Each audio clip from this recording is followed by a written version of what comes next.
उसे चुना था कत्लेआम का हुनर देखकर, तो मायूस क्यों हो लाशों का शहर देखकर।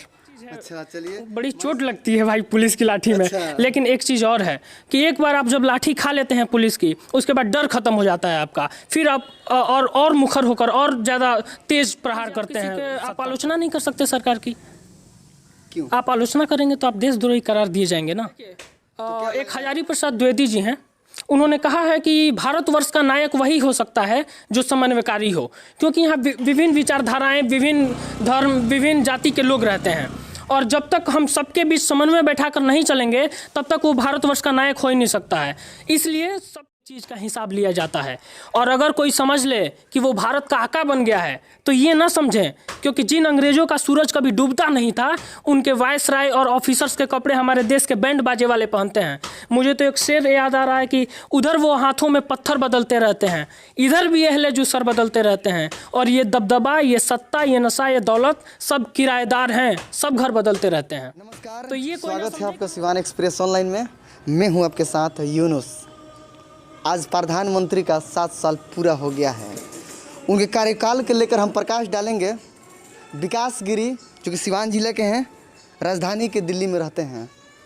दिल्ली में कई ऐसे हंगामा हुआ, कई प्रोटेस्ट हुए, स्टूडेंट्स के ऊपर लाठियाँ भी बरसाई गईं। ये लड़का वही है विकास गिरी, कई प्रोटेस्टों में हिस्सा लिया, लाठियाँ भी खाया है। लेकिन हम बात करेंगे 7 साल के कार्यकाल में कितना कुछ बदलाव दिख रहा है दिल्ली में। हम बात करेंगे विकास गिरी से, जो कि बेबाकी से अपने बात रखते हैं। चलिए विकास गिरी जी, आपका स्वागत है। जी बहुत धन्यवाद यूनुस भाई। दिल्ली में आप कौन सा कोर्स करते हैं? मैं दिल्ली यूनिवर्सिटी के हिंदू कॉलेज में पढ़ता हूँ, जहाँ मैं हिंदी ऑनर्स कर रहा हूँ। 7 साल के कार्यकाल में क्या दिख रहा है आपको? देखिए, सबसे पहले बात तो मैं ये कहना चाहूँगा कि आप मुझसे निष्पक्षता की उम्मीद कर सकते हैं। अच्छा। इसलिए कि मैं किसी पार्टी का व्यक्ति नहीं हूँ, और जो पार्टी का व्यक्ति नहीं होता है वो असल बात अपना कह पाता है और वो बेबाकी से अपनी बात रख पाता है। क्योंकि जो व्यक्ति पार्टी बन जाते हैं वो कहीं ना कहीं अपने ईमान को बेच करके बातें करते हैं। आपका हृदय कुछ और कह रहा है, लेकिन आपकी बोली कुछ और कहती है। तो मैं तो जो कहूँगा वो सच कहूँगा, क्योंकि मैं किसी पार्टी से मेरा कोई रिलेशन नहीं है और ना ही मैं उसका हिस्सा हूँ। राजनीतिक आप भी जानते हैं, स्टूडेंट से 7 साल में क्या कुछ बदलाव दिख रहा है? बदलाव का देखा जाए तो वाइड रेंज है, बहुत एक बड़ा रेंज है, लेकिन कुछ चीज़ों पे मैं प्रकाश डालना चाहूँगा। सबसे पहले तो आपने प्रोटेस्ट का बात कहा दिल्ली में, तो जामिया वाला प्रोटेस्ट मुझे बहुत याद आता है। वो जब बच्चों पे लाठियाँ बरसाई गई थी, हम लोग भी आर्ट्स फैकल्टी जो है दिल्ली यूनिवर्सिटी का, वहाँ जो अपने जामिया के स्टूडेंट्स हैं उनके फेवर में हम लोगों ने कहा कि नहीं, विद्यार्थियों पे ऐसा अत्याचार नहीं होना चाहिए। उसके फेवर में हमने पीसफुल प्रोटेस्ट रखा था, उस पर भी लाठियाँ बरसाई गई, 1-2 लगी भी। लेकिन एक चीज़ है, बड़ी चोट लगती है भाई पुलिस की लाठी में। अच्छा। लेकिन एक चीज़ और है कि एक बार आप जब लाठी खा लेते हैं पुलिस की, उसके बाद डर खत्म हो जाता है आपका। फिर आप और मुखर होकर और ज़्यादा तेज प्रहार करते हैं सत्ता पर। लेकिन जेएनयू काफ़ी ज़्यादा इस मामले को लेकर, लाठियों को लेकर बहुत ज़्यादा इस पे मतलब बहुत ज़्यादा लाठियाँ खाया है। क्या अदर भी कॉलेज के लड़के खाए हैं?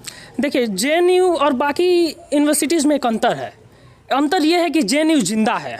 अच्छा जी, और जिंदा होने के पीछे कारण है कि वो अपनी बातों को अडिग रहता है कि नहीं, ऐसा अगर ये गलत है तो हम इसके विरुद्ध में रहेंगे। मुझे लगता है जेएनयू से सारे यूनिवर्सिटीज़ को सीखना चाहिए।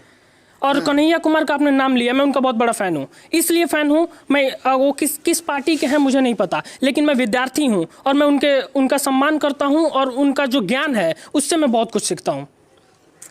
दिल्ली में जब लाठियाँ बरसाई जा रही थी प्रशासन के द्वारा, जी, कैसा महसूस हो रहा था उस वक्त? क्या लग रहा था, देश में राजतंत्र है या लोकतंत्र है? इससे पहले हमने ऐसा मंजर नहीं देखा था, और ख़ासकर विद्यार्थियों पर। और ऐसा भी नहीं था कि, देखिए, जामिया में मैं उपलब्ध नहीं था, मैं वहाँ का हर सिचुएशन को अपनी आंखों से जब तक नहीं देखूँगा मैं बयान नहीं कर सकता। लेकिन मैं आर्ट्स फैकल्टी पे था वहाँ, जहाँ पुलिस ने लाठियाँ बरसाई, तो मुझे लगता है कि मैं उससे अनुभव कर पाता हूँ कि कहीं ना कहीं उस समय ऐसा लग रहा था कि लोकतंत्र खतरे में तो है। देश इतना बड़ा है, मोदी जी हैं, सारे लोग मोदी जी पे कटाक्ष करते हैं, आप भी वही कटाक्ष कर रहे हैं। 7 साल में बदलाव तो हुआ है देश में। देखिए, कटाक्ष करने के पीछे रीज़न ये भी है कि अगर आप जिंदा हैं तो जिंदा नज़र आइए। जब देखिए, जुल्म सहना भी जुल्म सहना मतलब हुआ कि आप जुल्म में भागीदार हैं। उसके विरुद्ध अगर आप कुछ नहीं बोल रहे हैं तो आपके कहीं ना कहीं आप भी उसके दोषी हैं। तो इसलिए मैं तो अपनी बात बेबाकी से रखता हूं। और बदलाव तो बहुत सारा हुआ है। अब इतना अब जैसे मैं मान लीजिए कि अब समय देख लीजिए, आप आलोचना नहीं कर सकते सरकार की। क्यों? आप आलोचना करेंगे तो आप देशद्रोही करार दिए जाएंगे ना। नहीं, ऐसा तो नहीं कहा जा सकता है, लेकिन एक चीज़ मैं बिल्कुल कहूँगा कि आलोचना करने से अगर आप देशद्रोही होते हैं तो मुझे लगता है कि आप वास्तव में देशभक्त हैं। अच्छा। क्योंकि आप देश के पक्ष में जब भी बोलेंगे तो इससे ये होगा कि आप कहीं ना कहीं आप जो सरकारें गलत कर रही हैं, चाहे वो कोई भी सरकारें हों, उनके विरुद्ध अगर आप बोलते हैं तो आप कहीं ना कहीं देश प्रेम है और आप देश के पक्ष में बोल रहे हैं। तो इससे घबराना नहीं है, क्योंकि एक पार्टी आपको, कोई विशेष पार्टी आपको ये सर्टिफिकेट दे ही नहीं सकती कि आप देशभक्त हैं कि नहीं हैं। दिल्ली में फ्लेक्स लगाया गया था कि मेरे बच्चों को वैक्सीन क्यों भेज दिया। जी, क्यों? मैंने पढ़ा था वो।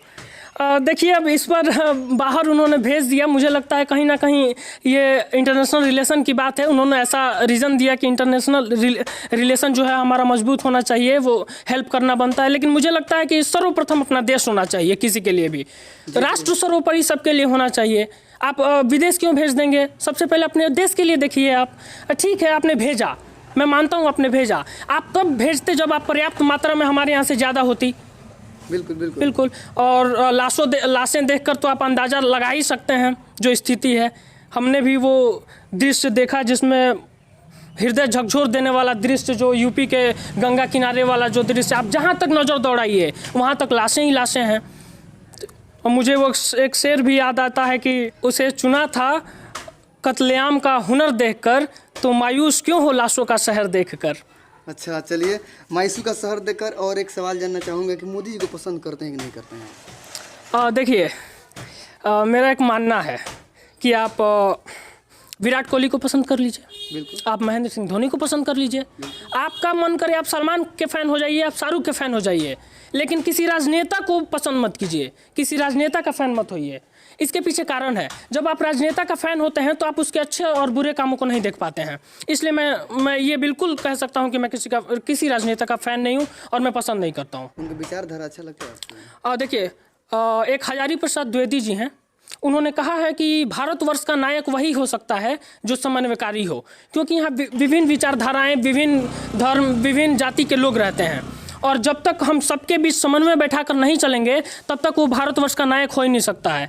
इसलिए सबके बीच मैं ये दावे के साथ कह सकता हूँ कि मैं अब सीधे मुद्दे पर आता हूँ कि इस देश में रहने वाले हर एक व्यक्ति, चाहे वो मुस्लिम हो, हिंदू हो, सिख, ईसाई, कोई भी हो, वो भारत का अभिन्न हिस्सा है। उसके बिना देश का विकास संभव नहीं है। ये बात आप लिख के रख लीजिए। हमारी है, जानते हैं बिहार कितना जनसंख्या वाला स्टेट है। अगर देखा जाए तो फिर भी क्या आप कैसे देखते हैं इस बिहार को? देखिए, कुल हम पहले से देखा जाए तो कहीं ना कहीं हम पीछे तो हैं बाकी राज्यों से। और राज्य की बात मैं हटाता हूँ इस समय। राज्य की बात इसलिए हटाता हूँ क्योंकि पूरा देश इस समय दर्द में है, और जब पूरा देश दर्द में हो तो हम किसी विशेष राज्य की बात करें, ये शोभा नहीं देती है। देखिए, कहीं ना कहीं मैं ये मानने को तैयार हूँ कि ये कोरोना जो आया वो नया चीज़ था दुनिया के लिए। बिल्कुल। तो इसमें विफलताएं होती हैं, लेकिन जो फर्स्ट वेव आया उसके बाद सेकेंड वेव आने में हमें काफ़ी समय मिला था, जिसमें सरकारें तैयारियां कर सकती थीं। वो चाहती तो इस मंजर को रोका जा सकता था, लेकिन उन्होंने इस मंजर को नहीं रोका। उन्होंने अपने चुनाव में बिजी रहे, बहुत सारे कारण रहे। यूपी में चुनाव हुआ तो कुछ आंकड़े कहते हैं कि वहाँ 1000 शिक्षक मरे। क्या वो आप कौन भरपाई करेगा उनका? उनके परिवार वालों को कौन देखभाल करेगा? आप सोचिए ना कि आप चुनाव कराने के लिए 1000 शिक्षकों का बलिदान दे देते हैं, तो आप लोकतंत्र में कहाँ हैं? लोकतंत्र में थोड़ा टाला भी जा सकता है। और रही बात की, मैं इस बात को बिल्कुल मानता हूँ कि सरकार इस महामारी को रोकने में विफल रही है। वो तैयारी कर सकती थी, लेकिन उन्होंने अपना चुनाव में बिजी रहे वो सब लोग। ये अंतिम सवाल एक ये होगा कि 70 साल भी रही कांग्रेस और 7 साल से बीजेपी भी रही है जी, लेकिन 70 साल वाला ठीक था, 7 साल वाला खराब है। देखिए, इतिहास जो है ना, इतिहास बताएगा, समय आने दीजिए। वो क्या है ना कि ये भारतीय संस्कृति है यहाँ आपने युद्ध जीत गए या हार गए इस बात पर निर्भर नहीं करता। आपने गोली सीने पर खाई थी या पीठ पर, इस बात का आकलन करता है ये भारतीय संस्कृति। हर एक चीज़ का हिसाब लिया जाता है। और अगर कोई समझ ले कि वो भारत का आका बन गया है तो ये ना समझें, क्योंकि जिन अंग्रेजों का सूरज कभी डूबता नहीं था उनके वायसराय और ऑफिसर्स के कपड़े हमारे देश के बैंड बाजे वाले पहनते हैं। मुझे तो एक शेर याद आ रहा है कि उधर वो हाथों में पत्थर बदलते रहते हैं, इधर भी अहले जो सर बदलते रहते हैं, और ये दबदबा, ये सत्ता, ये नशा, ये दौलत सब किराएदार हैं, सब घर बदलते रहते हैं। तो ये कोई ना समझे कि वो आका बन गया है। और बदलेगा, सब बदलेगा, सबकी बारी आती है, सबका समय आएगा, और समय आएगा तो चुन चुन के हिसाब लिया जाएगा, इसमें कोई डाउट नहीं है। चलिए, परिचय आपका? जी, मेरा नाम विकास है, मैं बालापुर में रहता हूँ और मैं दिल्ली यूनिवर्सिटी का छात्र हूँ।